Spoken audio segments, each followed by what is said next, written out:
Hi hello ನಮಸ್ಕಾರ ಎಲ್ರಿಗೂ. ನಾನು Shilpa. Welcome back to my channel. ಇವತ್ತು ಮದುವೆ ಮನೆಗಳಲ್ಲಿ ಮಾಡುವಂಥ ವೆಜ್ ಪಲಾವ್ ಯಾವ ಥರ ಇರುತ್ತೆ ಅದೇ ಥರ ಸೇಮ್ ಟೇಸ್ಟ್ ಕೊಡುತ್ತೆ. ಆ ರೆಸಿಪಿನ ನಿಮ್ಮ ಮುಂದೆ ತಂದಿದ್ದೀನಿ. ಹಾಗಾಗಿ ಕರೆಕ್ಟ್ ಮೆಜರ್ಮೆಂಟ್ ಎಲ್ಲ ಹಾಕಿದರೆ ಸೇಮ್ ಫಂಕ್ಷನ್ಸಲ್ಲಿ ಆಗೋ ಥರ ಪಲಾವೇ ಆಗಿದೆ. ತುಂಬ ಟೇಸ್ಟಿಯಾಗಿರುತ್ತೆ. ನೀವು ಒಂದ್ಸಲ ಟ್ರೈ ಮಾಡಿ.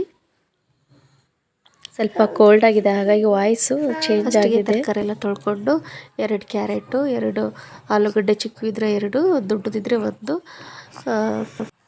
ಅದಾದಮೇಲೆ ಮಸಾಲೆ 2 ಪಲಾವ್ ಎಲೆ, 2 ಇಂಚು ಚಕ್ಕೆ, 2 ಏಲಕ್ಕಿ, 4 ಲವಂಗ ಇದು ತೊಗೋಬೇಕು. ಅದಾದಮೇಲೆ ಮಸಾಲೆ ರುಬ್ಕೊಳ್ಳೋದಕ್ಕೆ 8-10 ಮೆಣಸಿನ್ಕಾಯಿ, 1 ಹಿಡಿಯಷ್ಟು ಕೊತ್ತಂಬರಿ ಮತ್ತು ಪುದೀನ ಎರಡು ಸೇರಿ 1 ಹಿಡಿ ಹಾಕಬೇಕು.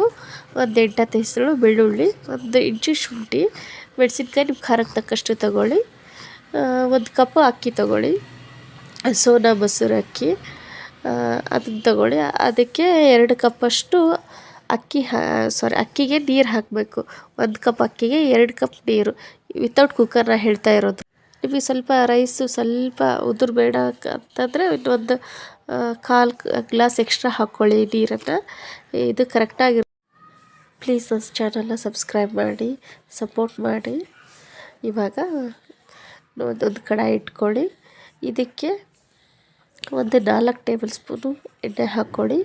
ಇದು 4 ಜನಕ್ಕೆ ಮಾಡ್ತಾ ಇರೋದು, 1 ಕಪ್ ಗ್ಲಾಸಿಂದ ಅಕ್ಕಿಯಿಂದ. ಹಾಗಾಗಿ 4 ಜನದ ಮೆಜರ್ಮೆಂಟ್ ಅಂದಾಜಲ್ಲಿ ಒಂದು 4 ಜನಕ್ಕೆ ಅಡುಗೆ ಮಾಡ್ತಾ ಇರೋದು. ಎಣ್ಣೆ ಸ್ವಲ್ಪ ಬಿಸಿ ಆದ ನಂತರ ಜೀರಿಗೆ ಹಾಕಿ, ಜೀರಿಗೆ ಎಲ್ಲ ಸ್ವಲ್ಪ ಫ್ರೈ ಆಗಬೇಕು. ಅದಾದಮೇಲೆ ಆವಾಗಲೇ ತೋರಿಸಿದ್ದಲ್ಲ 2 ಏಲಕ್ಕಿ, 4 ಲವಂಗ, 1-2 ಇಂಚು ಚಕ್ಕೆ, ಜೀರಿಗೆ ಮತ್ತು 2 ಪಲಾವ್ ಎಲೆ ಅವನ್ನ ನೀಟಾಗಿ ಎಣ್ಣೆಲಿ ಫ್ರೈ ಮಾಡ್ಕೋಬೇಕು. ಅದು ಅರೋಮ ಬಿಡಬೇಕು. ಅಲ್ಲಿವರೆಗೂ ಇದನ್ನ ಸ್ವಲ್ಪ ಫ್ರೈ ಮಾಡ್ತಿರ್ಬೇಕು. ಸ್ಪೂನ್ ತೊಗೊಂಡು ಸಿಮ್ಮಲ್ಲಿಟ್ಟು ಮಾಡ್ಕೋಬೇಕು. ಅಂದರೆ ಸೀದು ಹೋಗೋದಿಲ್ಲ ಯಾವುದೇ ಪದಾರ್ಥ ಆಗಲಿ. ನೀಟಾಗಿ ಬೇಯಬೇಕು, ಫ್ರೈ ಆಗಬೇಕು ಅಂದರೆ ಸಿಮ್ಮಲ್ಲಿಟ್ಟೆ ಮಾಡಬೇಕು. ಇವಾಗ ಸಣ್ಣದಾಗಿ ಕಟ್ ಮಾಡಿರೋಂಥ ಈರುಳ್ಳಿ ಹಾಕಬೇಕು. ಅದು ಸ್ವಲ್ಪ ಗೋಲ್ಡನ್ ಬ್ರೌನ್ ಆಗೋವರೆಗೂ ಫ್ರೈ ಮಾಡ್ಕೋಬೇಕು. ನೋಡ್ತಾ ಇದ್ದೀರಲ್ಲ, ಇದು ತುಂಬ ಟೇಸ್ಟಿಯಾಗಿರುತ್ತೆ ಪಲಾವು. ವಿತ್ ರಾಯ್ತ ಚೆನ್ನಾಗಾಗುತ್ತೆ. ಇದು ರೈಸ್ ಬಾತ್ ಆ ಥರ ಇರುತ್ತಲ್ಲ, ಆ ಥರನೇ ಟೇಸ್ಟ್ ಕೊಡೋದು ಇದು ಕೂಡ. ನೋಡಿ, ಇದು ಇನ್ನೂ ಹಸಿಯಾಗಿದೆ ಈರುಳ್ಳಿ. ಅದು ಹೇಳ್ದಲ್ಲ ಗೋಲ್ಡನ್ ಬ್ರೌನ್ ಬರೋ ತನಕ ಫ್ರೈ ಮಾಡಿ. ಇದಾದಮೇಲೆ ಕ್ಯಾರೆಟ್ ಹಾಕ್ಕೋಬೇಕು. ಆಮೇಲೆ ಪೊಟ್ಯಾಟೊ ಆಲೂಗಡ್ಡೆನ ಹಾಕ್ಕೊಂಡು ಫ್ರೈ ಮಾಡ್ಕೋಬೇಕು. ಇದು ತುಂಬ ಹೊತ್ತು ಹಿಡಿಯಲ್ಲ, ತುಂಬ ಸುಲಭವಾದ ಅಡುಗೆ. ಹಾಗಾಗಿ ಇದು ಮಾಡ್ಕೋಬೋದು. ಅವೆರಡು ಫ್ರೈ ಆಗೋಕ್ಕೆ ಬಿಡಬೇಕು, ಈರುಳ್ಳಿ ಅದೆಲ್ಲ. ಆಮೇಲೆ ಕಲ್ಲುಪ್ಪು ಹಾಕ್ತಾಯಿದ್ದೀನಿ. ಅದೇ ಟೇಸ್ಟ್ ಕೊಡುತ್ತೆ. ನಾವು ಯೂಸಲಿ ಸ್ವಲ್ಪ ಕಲ್ಲುಪ್ಪೇ ಯೂಸ್ ಮಾಡೋದು. ದೊಡ್ಡ ಉಪ್ಪನ್ನು ಹಾಕ್ತಾಯಿದ್ದೀನಿ. ಅದು ಉಪ್ಪು ಹಾಕಿದರೆ ಸ್ವಲ್ಪ ಬೇಗ ಮೆತ್ತಗಾಗುತ್ತೆ. ಹಾಗಾಗಿ ಅದು ಹಸಿ ವಾಸನೆ ಹೋಗೋ ಅಷ್ಟರಲ್ಲಿ ಅದನ್ನ ಸ್ವಲ್ಪ ಫ್ರೈ ಮಾಡೋಕೆ ಇಟ್ಕೋಬೇಕು. ಆಮೇಲೆ ಈ ಮಸಾಲೆಗೆ ಮಿಕ್ಸಿ ಜಾರಲ್ಲಿ ಒಂದು ಸ್ವಲ್ಪ ಜೀರಿಗೆ, ಒಂದು 7-8 ಹೇಳ್ತೀನಲ್ಲ, ನಿಮ್ಮ ರುಚಿಗೆ ತಕ್ಕಷ್ಟು ಮೆಣಸಿನ್ಕಾಯಿ, ಖಾರಕ್ಕೆ ತಕ್ಕ ಹಾಗೆ ಮೆಣಸಿನ್ಕಾಯಿ ಹಾಕ್ಕೊಳ್ಳಿ. ನಾವು ಒಂದು 7-8 ಹಾಕಿದ್ವಿ, ಖಾರ ಕಡಿಮೆ ಇದ್ದಾವೆ. ಒಂದು 7-8 ಹೆಸರು ಬೆಳ್ಳುಳ್ಳಿ, 1-2 ಇಂಚು ಹಸಿ ಶುಂಠಿ ಮತ್ತು ಕೊತ್ತಂಬರಿ, ಪುದೀನ 2 ಕುಡಿಸಿ 1 ಹಿಡಿಯಷ್ಟು ನೀವು ಇದನ್ನ ಮಿಕ್ಸಿ ಮಾಡ್ಕೋಬೇಕು. ತರಿಯಾಗಿ ಮಾಡಿದ್ರೆ ದುಡ್ಡಿಗೆ ಪೇಸ್ಟ್ ಗತೆನೇ ಮಾಡ್ಕೋಬೇಕು. ಅದಾದಮೇಲೆ ಅದು ಆಗಲೇ ಸ್ವಲ್ಪ ಫ್ರೈ ಆಗಿತ್ತಲ್ಲ, ನೋಡಿ ಎಷ್ಟು ಕಡಿಮೆ ಕಾಣ್ತಾ ಇದೆ.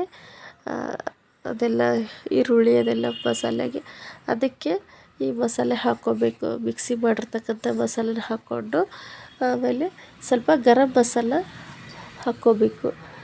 ಇದು ಮತ್ತು ಹಸಿ ವಾಸನೆ ಇರುತ್ತಲ್ಲ, ಅದು ಹೋಗೋವರೆಗೂ ಮತ್ತು ಅದನ್ನೆಲ್ಲ ಫ್ರೈ ಮಾಡಿಕೊಂಡು ಇದನ್ನು ಸ್ವಲ್ಪ ಹೊತ್ತು ಮುಚ್ಚಿಡಬೇಕು. ಅದು ಒಂದು 5 ನಿಮಿಷದವರೆಗೂ ಅದು ಮುಚ್ಚಿಡಬೇಕು. ಅಂದರೆ ಅದೆಲ್ಲ ಹಸಿ ವಾಸನೆಗೆ ಹೋಗಿ ಮೇಲೆ ಸ್ವಲ್ಪ ಎಣ್ಣೆ ಬಂದು ನಿಲ್ಲುತ್ತೆ. ನೋಡಿ, ಸೈಡಿಗೆ ಕಾಣ್ತಾ ಇದೆ. ಅದಾದಮೇಲೆ ಅಕ್ಕಿ ತೊಳೆದು ನೆನೆಸಿಟ್ಕೊಂಡಿದ್ದೀವಿ. ಒಂದು 15 ನಿಮಿಷ ಮುಂಚೆನೇ ತೊಳೆದು ನೆನೆಸಿಟ್ಕೊಂಡ್ರೆ ಸಾಫ್ಟಾಗಿ ಆಗುತ್ತೆ. ಅಕ್ಕಿ ಉದುರಾಗಿನೂ ಆಗುತ್ತೆ ಪಲಾವು. ಹಾಗಾಗಿ 1 ಕಪ್ ಅಕ್ಕಿಗೆ 2 ಕಪ್ ನೀರು ಹಾಕಬೇಕು. ಆಲ್ರೆಡಿ ಸ್ವಲ್ಪ ಇದಕ್ಕೆ ಹಾಕಿದ್ದೀವಲ್ಲ, ಸೊ 2.5 ಕಪ್ನಷ್ಟು ನೀರು ಹಾಕ್ಕೊಂಡು ಅದೇ ಮಸಾಲೆಯಲ್ಲಿ ಸ್ವಲ್ಪ ಹೊತ್ತು ಈ ಥರ ಫ್ರೈ ಮಾಡ್ಕೊಬೇಕಂದ್ರೆ ಅಕ್ಕಿ ಎಲ್ಲ ನೀಟಾಗಿ ಮಸಾಲೆನ ಹೀರ್ಕೊಳ್ಳುತ್ತೆ, ಆರೋಮ ಚೆನ್ನಾಗಿ ಬರುತ್ತೆ. ಹಾಗಾಗಿ ಇದನ್ನೊಂದು 5 ಮಿನಿಟ್ಸ್ ಬಿಡಬೇಕು. ನೋಡಿ ಒಂದು ಸ್ವಲ್ಪ ನೀರು ಹಿಂಗ್ಕೊಂಡು ಹೆಂಗಾಗಿದೆ, ಅದು ಒಂಥರ ಹಾಫ್ ಬಾಯ್ಲ್ ಥರ ಆಗಿದೆ. ಒಂದು 25% ಆ ಮಸಾಲೆಯಲ್ಲೇ ಅನ್ನ ಬೆಂದಿದೆ. ಇನ್ನು ಒಂದು 75% ನೀರು ಹಾಕಬೇಕು. ಆವಾಗ ಒಂದು 2 ಕಪ್ ನೀರು ಹಾಕಬೇಕು, ಕುದಿಯೋಕ್ಕೆ ಬಿಡಬೇಕು. ಅದಾದಮೇಲೆ ನೋಡಿ ಪಲಾವ್ ರೆಡಿ ಆಯಿತು. ಪಲಾವ್ ಆದಮೇಲೆ ಒಂದು ಅರ್ಧ ಹೋಳು ನಿಂಬೆಹಣ್ಣು ಹಾಕಬೇಕು. ಲಾಸ್ಟಲ್ಲಿ ಎಲ್ಲ ಸಿಮ್ಕೊಂಡು ಅದು ಪಲಾವಲ್ಲಿ ನಿಂಬೆಹಣ್ಣು ಹಾಕಬೇಕು. ಅದಾದಮೇಲೆ ಒಂದು ಸ್ಪೂನ್ ತುಪ್ಪ, ಅದು ನಿಮ್ಮಿಷ್ಟ, ಆಪ್ಷನಲ್ ಅದು. ತುಪ್ಪ ಹಾಕಿದರೆ ಟೇಸ್ಟ್ ಇರುತ್ತೆ. ಆಮೇಲೆ ಸ್ವಲ್ಪ ಜೀರಾ ಪೌಡ್ರು ಮೇಲೆ ಉದುರಿಸಿ ಮಿಕ್ಸ್ ಮಾಡಿಬಿಟ್ರೆ ವೆಜಿಟೇಬಲ್ ಪಲಾವ್ ರೆಡಿ. ಪಲಾವ್ ಇವಾಗ ರೆಡಿ ಆಯಿತು, ready to eat. Thank you.